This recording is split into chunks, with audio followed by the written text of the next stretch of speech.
গাজায় ৫ বছরের শিশু হিন্দু রাজব এবং ১৫ জন ত্রাণকর্মী নিহতের ঘটনায় অভ্যন্তরীণ তদন্ত শুরুর কথা জানিয়েছে ইসরায়েলি সামরিক বাহিনী।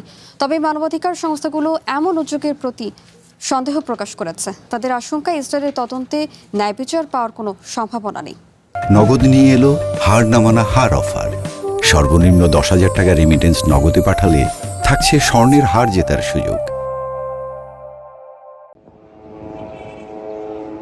আন্তর্জাতিক চাপ ও বিশ্বজুড়ে তীব্র সমালোচনার মুখে গাজায় ঘটে যাওয়া বেশ কয়েকটি হত্যাকাণ্ডের অভ্যন্তরীণ তদন্ত শুরুর ঘোষণা দিয়েছে ইসরায়েলি সামরিক বাহিনী। ফ্যাক্ট ফাইন্ডিং কমিটির সুপারিশে এই সিদ্ধান্ত নেওয়া হয়েছে বলে নিশ্চিত করেছে তেল আভিভ।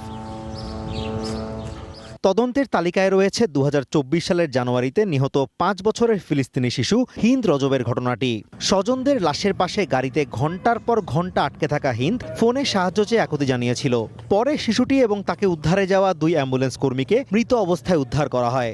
পাশাপাশি ২০২৫ সালের মার্চে রেড ক্রিসেন্ট ও জাতিসংঘের ১৫ ত্রাণকর্মীকে হত্যা করে বালুর নিচে চাপা দেওয়ার ঘটনারও তদন্তের সিদ্ধান্ত নেওয়া হয়েছে। তবে এই তদন্তের উদ্যোগকে যথেষ্ট মনে করছে না ফিলিস্তিনি রেড ক্রিসেন্ট।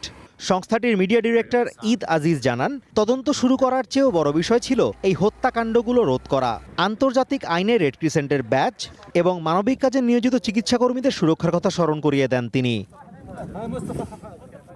অন্যদিকে ইসরায়েলি বাহিনীর এমন তদন্ত প্রক্রিয়ার স্বচ্ছতা নিয়ে প্রশ্ন তুলেছে আন্তর্জাতিক ও স্থানীয় মানবাধিকার সংগঠনগুলো।